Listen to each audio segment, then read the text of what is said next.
ചോദിച്ചു, നരകത്തിൽ ആരാണ് നബിയെ കൂടുതൽ? ഉടനെ പ്രവാചകർ പറഞ്ഞു, വറഅയ്തു അക്സറ അഹ്ലിഹൻ നിസാ, നരകത്തിൽ ഏറ്റവും കൂടുതൽ ഞാൻ കണ്ടത് സ്ത്രീകളാകുന്നു. സഹീഹുൽ ബുഖാരിയിലെ ഹദീസാണത്. നരകത്തിൽ ഏറ്റവും കൂടുതൽ സ്ത്രീകളാണ്. ഇത് കേട്ടപ്പോ പുരുഷന്മാരുടെ മനസ്സ് തേങ്ങി. അവർ ചോദിച്ചു, നബിയെ, എന്തുകൊണ്ടാണ് സ്ത്രീകൾ ഇങ്ങനെ നരകത്തിൽ വരാൻ കാരണം? ബികുഫ്രിഹിന്ന, നന്ദി കെട്ട സ്വഭാവമുള്ളത് കൊണ്ടാണ്, കുഫ്ർ കൊണ്ടാണ്.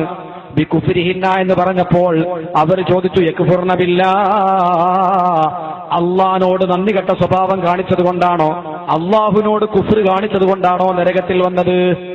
ഉടനെ പ്രവാചകർ പറഞ്ഞു, അല്ല, വലാകി യക്ഫുർനൽ അശീർ, ഭർത്താക്കന്മാരോട് നന്ദിയില്ലാത്തത് കൊണ്ടാണ്.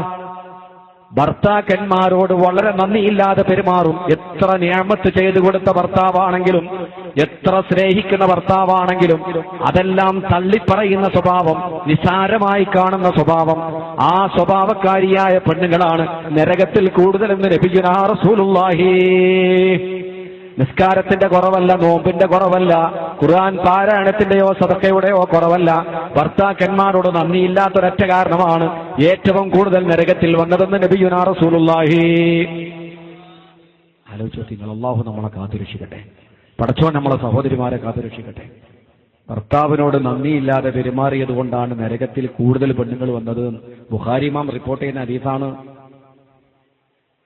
ആലോചിക്കേണ്ടതല്ലത്. അപ്പൊ അതുകൊണ്ട് ഒന്നാമത്തെ ഗുണം അനുസരണമാണ് ഒരു പെണ്ണിനുണ്ടാവേണ്ടത്. അതില്ലെങ്കിൽ പിന്നെ മറ്റു ഗുണങ്ങളൊന്നും എണ്ണി പറയണ്ട. നിസ്കരിക്കുന്നോ, നോമ്പ് വെക്കുന്നോ, ഹജ്ജിന് പോയിരുന്നോ ഒന്നും